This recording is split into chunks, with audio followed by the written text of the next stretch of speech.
Dar o informație oficială exista? Nu, eu nu m-am întâlnit cu informații oficiale. Viața devenea tot mai grea. Condițiile de viață erau tot mai aspre sub toate aspectele. La noi a fost foarte cald în casă.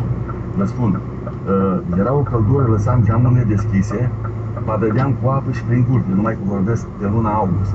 Iarna, tovarășul Ceaușescu spunea, mai puneți și dumneavoastră o haină în plus.